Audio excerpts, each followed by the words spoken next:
This is the AME exclusive, and our coverage of the 50th Quadrennial Session of the General Conference continues with a conversation with one of our newly elected bishops, Bishop-elect Henning Byfield. We are recording this interview just the day after her election. By the time you see this, she will be the elected and consecrated 135th Bishop of the AME Church. Thank you for talking with me today. Thank you. Congratulations. Thank you very much. Please tell me and all of us, how does it feel to be on that stage, see the results pop up, and you see your name and you've gotten the number of votes that you need to become a bishop of the AME Church? What does that feel like? It's indescribable. Your adrenaline rush, you're so grateful to God, you're excited, and you're also contemplative of the other people that have not yet been elected. You're trying to find family and friends, so it's just all of it in one package. There is an enormous amount of activity happening on the stage. There are several folks up there. And how do you just keep track of all that's going on with your family, trying to get their friends, trying to congratulate you? I think it's the same for both, but as a female, I got tickled because I kept being manhandled. So I was like being pushed and drugged and grabbed and no, go here. A couple of times almost fell. And I think, it's not female, it's just that it was just different for me. But it was really exciting. I think the funny story was my husband tried to get on stage and they didn't know him and they tackled him. Wow. And the supervisor started screaming, "No, that's her husband." And so it's just wonderful. It's just, you look back now and it's funny. Now that you have been elected, and we can shift just for a moment to looking ahead in terms of your service as a bishop of the church, what kind of thoughts do you have now that you're here at this moment in terms of what the Lord is speaking to you or sharing with you in terms of how you go forward now to serve this church? Yeah, remarkably, I could never get a vision of what God wanted. I had some ideas, and in the last week, God began to speak to me, and He really began to solidify my campaign principles. One is just to begin to strengthen people spiritually, to pray and to walk in their anointing and their power, to begin to think creatively, not throwing away the traditions, but building on them and having more contemporary ways of reaching people and doing ministry.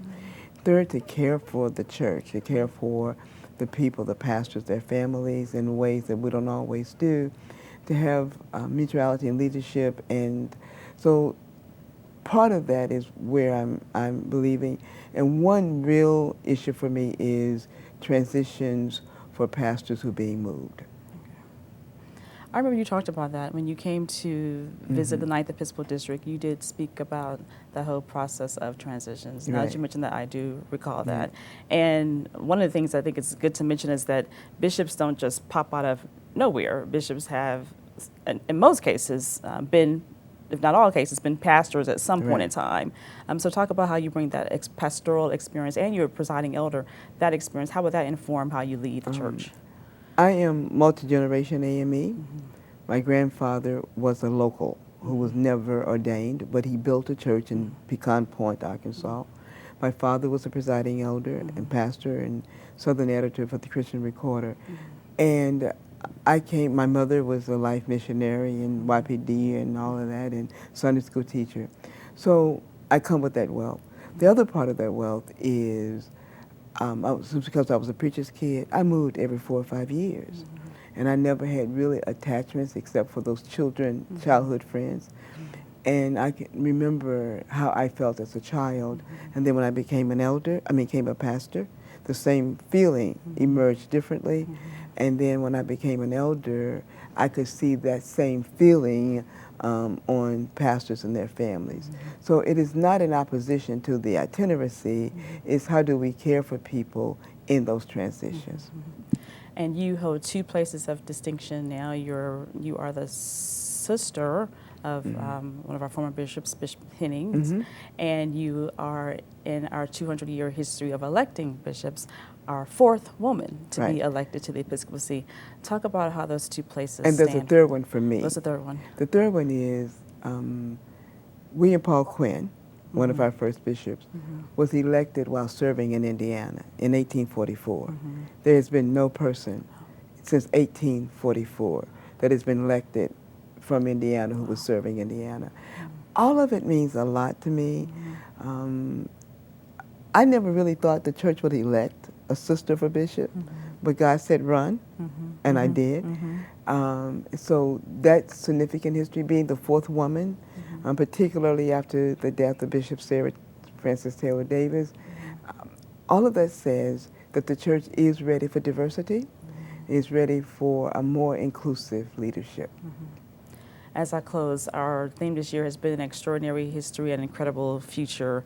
What will help make the AME Church have an incredible future?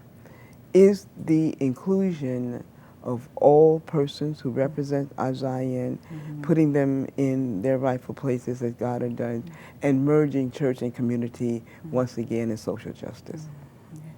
Well, thank you for speaking with us, and congratulations to you again. Thank you. May God bless you and your family as you go forth to serve God and God's people. Thank you as well. This is the AME Exclusive. I'm Alvalyn Sanders. You can only get it here.